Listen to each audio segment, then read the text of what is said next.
Dootha media power of news. నమస్తే, welcome to Dootha media. నేను పవన్. అంచనాలు తారుమారయ్యాయి. పంజాబ్ కింగ్స్ని ఓటమి రుచి చూపిస్తానుకున్నా కానీ ఎట్టకెళ్ళకు కోల్కతా నైట్ రైడర్స్ ఓటమి చవి చూసింది. అది తక్కువ స్కోరు, విజయం అంతా కోల్కతా అనుకున్నారు. కానీ ఏం జరిగిందో, ఎటువైపు వెళ్ళిందో గాలి ఎటువైపు ఇచ్చి ఎటువైపు వెళ్ళిందో ఎవరికి అర్థం కాలేదు.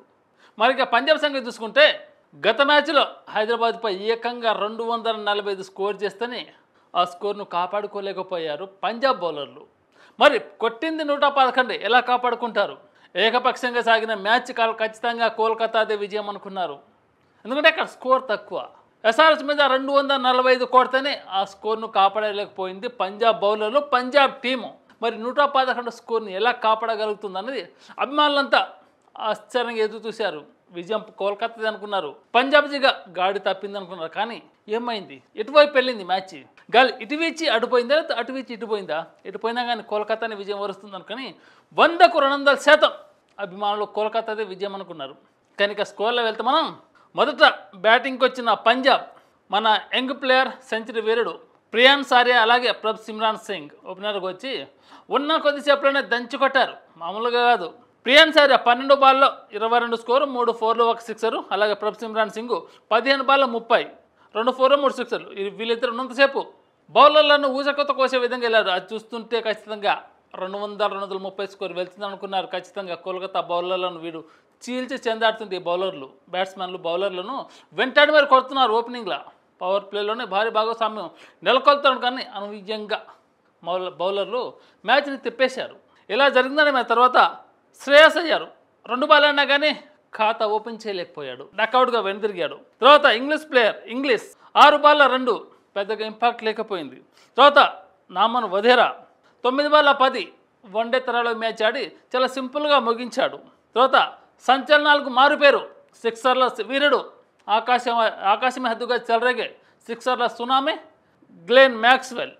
ఈ ఆస్ట్రేలియా ప్లేయరు ఒక్కసారి పిచ్లో ఎంటర్ అయితే స్టాండ్లో ఉంటే ఖచ్చితంగా బ్యాటింగ్ పిచ్ మీద బౌలర్లకు చుక్కలే. కానీ ఆడిన 10 బాల్లో కొట్టింది 7 మాత్రమే, అందులో ఒక 4. తర్వాత సేక్డే 4 బాల్ 4. తర్వాత శశాంక్ సింగ్, ఈ కుర్రాడికి మంచి పేరుంది పంజాబ్ కింగ్లో.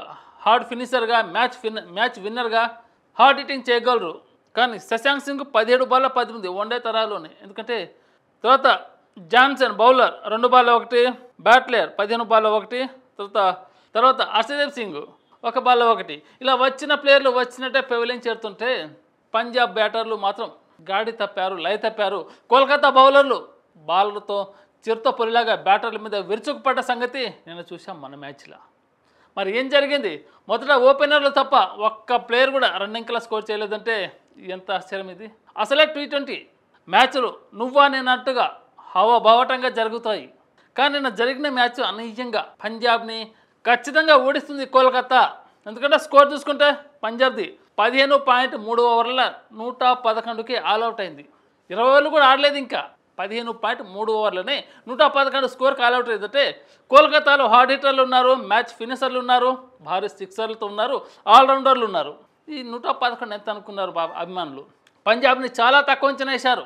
తర్వాత బ్యాటింగ్ వచ్చిన కోల్కతా ఇక చూసుకో, ఇక క్వింటన్ డికాక్ ఈ south Africa player left hand కానీ బాల్ని ఆచి తూచి బౌండరీని తల్లిస్తుంటాడు. 4 బాల్ ఆడి 2 పరుగులు తీసారు, పెద్దగా ఇంపాక్ట్ చూపించలేకపోయారు. తర్వాత అజింక్య రహానే 17. అసలు అజింక్య రహానే అవుట్ అవ్వకపోవడానికి మధ్య ఒక కారణం ఉంది. అజింక్య రహానే కనుక రివ్యూ తీసుకున్నట్టయితే కోల్కతా ఖచ్చితంగా విజయ తీరాలకు చేరేది. కానీ ఇక్కడే కెప్టెన్ అజింక్య రహానే కొంప ముంచింది ఏంటంటే రివ్యూ తీసుకోలేదు. ఎల్బీగా వెన్నుదిరిగిపోయాడు తప్ప ఖచ్చితంగా ఆ ఎల్బీని రివ్యూగా తీసుకుంటే కోల్కతా స్వరూపేమో మారిపోయేది. ఇక యంగ్ ప్లేయర్ రఘువంశీ 28 బాల్లో 37 కొట్టాడు, పర్వాలేదు, బాగానే ఇన్నింగ్ ఆడారు. ఈయన ఉన్నంతసేపు ఖచ్చితంగా మ్యాచ్ గెలుస్తుందని అందరూ అనుకున్నారు.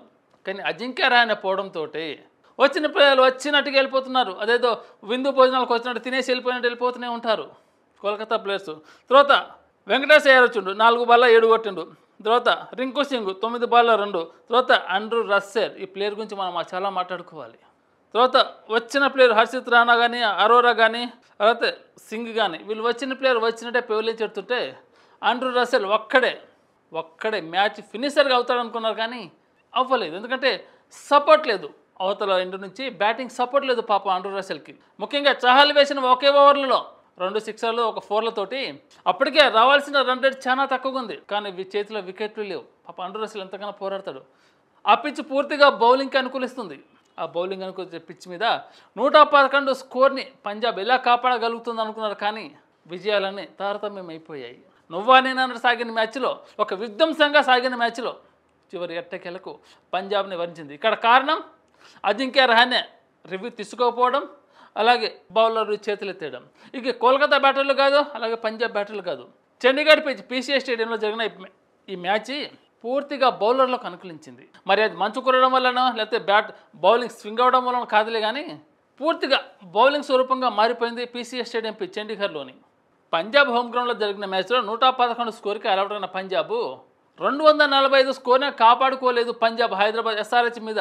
అలాంటి 111 స్కోర్ని పంజాబ్ ఏ విధంగా కాపాడగలుగుతుంది? అభిమానులు ఏం గెలుస్తుందిలే పంజాబ్ 245 కొట్టినప్పుడే కాపాడుకోలేదు.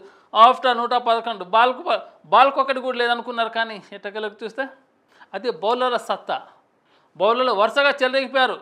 యుజ్వేందర్ చహల్ కానీ, మన హర్షదీప్ సింగ్ కానీ, ఇలా బౌలర్లు వరుసగా వికెట్లు తీస్తుంటే కోల్కతా డైలామాలో పడ్డది. నీరసంలో ఉన్న మన పంజాబ్ ఓనర్ ప్రీతి జింతా ఒక్కసారిగా తన ఫేస్లో గ్లో వచ్చింది. ఎందుకంటే గత మ్యాచ్లో ఎస్ఆర్హెచ్ పైన 245 కొట్టినప్పుడు ప్రీతి జింతా ఆ నవ్వులతోటి ఆ ఎగిరేరి గంతులేయడం అలాంటివి చూసాం మన ఎస్ఆర్హెచ్ మ్యాచ్లో. ఎందుకంటే 245 ఆ స్కోర్ని ఇంకెవ్వరు బీట్ చేయలేదు. ఎందుకంటే అంత స్కోర్ని బీట్ చేయాలంటే మామూలు విషయం కాదు. ఎందుకంటే ఎస్ఆర్హెచ్ అప్పటి వరకు కనీసం 250 కాదు కదా, 200 కాదు కదా, 150కే పరిమితమై 150, 200 మధ్యలో కొట్టుమిట్టాడుతుంది. కానీ 245 స్కోర్ను చెక్ చేయాలంటే భారీ కష్టం. అంత హిట్టింగ్ ప్లేయర్లు ఉన్న ఎస్ఆర్హెచ్ 200 కింద చతికిల పడుతుంది. అలాంటిది 245 స్కోర్ని చెక్ చేయాలంటే ఇది సాధ్యం అనుకున్నారు. ఎస్ఆర్హెచ్ ఎప్పుడైతే 245 స్కోర్ను పంజాబ్ బౌలర్లను చిత్తగొట్టి గెలిచిందో, మరి 111 స్కోరు ఇది ఇవతల కోల్కతా నైట్ రైడర్స్ బలమైన బ్యాట్స్మెన్లు, బలమైన ఆల్రౌండర్లు 11 మంది ప్లేయర్లు ఉంటే అందులో 8-9 మంది బ్యాటింగ్ చేసేటోళ్ళే, మ్యాచ్ ఫినిషర్లే, విధ్వంస వీరులు ఉన్నారు. కానీ ఏం సాగింది? పిచ్ పూర్తిగా బౌలింగ్ అనుకూలించడంతో అభిమానులు ఎంతగానో ఎదురు చూసిన కోల్కతా విజయానికి గండిపడి పంజాబ్ విజయ తీరం చేరింది. మరి ఇలా ఐపీఎల్ అసౌత్తరంగా సాగుతున్నాయి కదా, వచ్చిన అభిమానులకు కనులు పండగ. అజింక్య రహానే చిన్న తప్పిదం వల్ల కోల్కతా ఎట్టకొరకు ఓటమి చవి చూసింది. అజింక్య రహానే చిన్న రివ్యూ తీసుకున్నట్టయితే కోల్కతా ఖచ్చితంగా అప్పటికే స్టాండ్లో ఉన్న అజింక్య రహానే వచ్చిన బాల్ను వచ్చినట్టే బౌండరీలను తరలిస్తూ చిన్నగా షాట్లాడుతూ సిక్సర్లు మలుస్తుంటూ తన బ్యాటింగ్ స్టైలిష్ చూపిస్తున్నాడు. కానీ రివ్యూ తీసుకోవడం వల్ల కోల్కతాకు భారీగానే నెగిటివ్ అయింది, ఓటమి రుచి చూపింది. For more updates, please subscribe Dutta Media.